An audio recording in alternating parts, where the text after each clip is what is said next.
Daniel Reed was known as the kind of man who walked into a room and everything straightened: ties, posture, even voices. He was the 45-year-old CEO of a billion-dollar company, the kind of man who made decisions that changed hundreds of lives in a single meeting. But lately, something bothered him. Company sales were falling, employees were quitting, and the new generation of workers complained that the company didn't care. Daniel didn't understand. He believed he was a good employer. He paid well. He provided benefits. What more did they want? One night, after another round of reports showing rising employee turnover and customer complaints, Daniel did something he never imagined. He decided to disappear for one day. To see life from the ground, not the CEO office. He dressed in old jeans, a worn hoodie, rubbed dirt on his face, and left home without his phone, watch, or wallet. He wanted to understand the world his employees lived in, the world he had forgotten. He took the bus to the city center, sitting quietly among people who looked tired but used to it. The cold morning wind hit him as he stepped off the bus. By the time he walked 3 blocks, he realized how quickly people changed when he no longer looked powerful. No one made eye contact. A woman pulled her child closer as she passed. A man muttered for him to move aside. 3 teenagers laughed at him as he walked by. Daniel felt something he hadn't felt in years: fear, loneliness, and judgment. He stopped near a small bakery where one of his company's lowest-paid employees worked, a young woman named Maya. He had seen her name once in an HR report. She worked part-time, juggling college, and often stayed late. He remembered nothing else.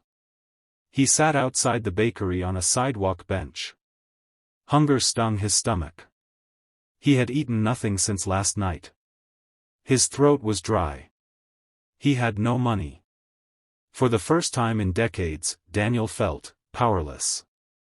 When Maya stepped outside for her break, she noticed him immediately. She didn't look away like everyone else had. Instead, she quietly approached. "Sir, are you okay?" she asked softly. Daniel looked up, startled by her kindness. I'm fine. Just having a rough day." Maya didn't buy it. "Have you eaten today?" Daniel shook his head, embarrassment growing. "Not yet." Without hesitation, Maya reached into her small lunch bag and pulled out a sandwich, wrapped tightly, clearly something she had prepared for herself. "Here," she said. "Please take it." Daniel blinked. "That's your lunch." "I can make another one when I get home," she replied with a gentle smile. "You look like you need it more." He didn't know what to say. A minimum wage worker, offering him her only meal. As he ate slowly, Maya sat beside him. She didn't judge him, didn't question him. Instead, she started talking about her life. How she worked 2 jobs. How her mother was sick. How she was saving for school. And yet, she said something that pierced Daniel's heart. "It's not easy, but I believe kindness comes back. Even if the world forgets you, kindness doesn't." Daniel felt something break inside him. He had built an empire, yet he couldn't remember the last time he had given this kind of kindness to anyone. A little later, a group of teenagers walked by and threw an empty cup toward Daniel, laughing. Before he could react, Maya stood up and snapped. "Hey! That's a human being. Show some respect." The teens muttered and left. Daniel stared at her. "Why did you do that?" "Because people deserve dignity," she said. "No matter where they stand." By noon, the temperature rose, and Daniel began feeling dizzy. He wasn't used to walking miles or sitting outdoors for hours. He stood up and nearly stumbled. Maya immediately caught his arm. "You shouldn't stay outside all day," she said with concern. "Come inside. I'll ask my manager if you can sit at the back." Inside the warm bakery, sunlight touched Daniel's face. For a moment, he felt safe. But even there, people stared, whispering. Maya ignored them and brought him a warm cup of tea, paid with her own money. "You remind me of my dad," she said softly. "He worked hard his whole life. People judged him sometimes. But I never forgot who he really was." Daniel swallowed hard, his eyes burning. No employee had ever spoken to him like this, because no employee ever had the chance. After hours of conversation, help, and kindness, Daniel finally thanked her and left.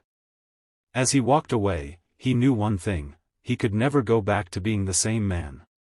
The next morning, clean, shaved, and dressed in his usual suit, Daniel returned to the bakery. The staff stared, confused. Maya almost didn't recognize him. "Sir, wait, you're..." Daniel smiled gently. "Yes. I'm Daniel Reed. The CEO of Weston Holdings." The bakery manager nearly fainted.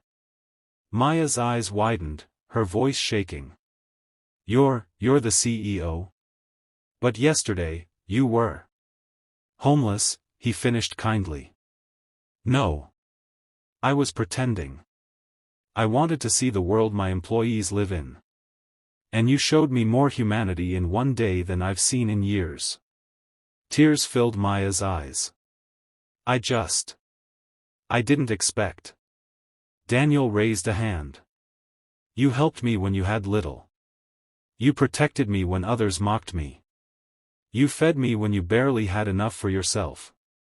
And you taught me something priceless." He paused as the bakery grew silent. "You taught me that leadership isn't about money or power. It's about understanding people, and standing with them." Then, he did something that shocked everyone. He offered Maya a scholarship fully funded by the company, a promotion, and a mentorship program directly with him. "This is not charity," he said firmly. "It's gratitude." Maya covered her mouth as tears streamed down her cheeks. The employees clapped. Even customers wiped their eyes. Daniel left the bakery that day with a decision, one that would change the entire company. He raised wages, improved working conditions, introduced mental health support, and created a program where executives spent one day every month working on the ground level. What happened after? The company transformed. Employees felt valued, customers returned, and Daniel became the kind of leader he wished he had been all along. And in every speech he gave, he mentioned one name. Maya, the young woman who reminded me that kindness can save a person's heart.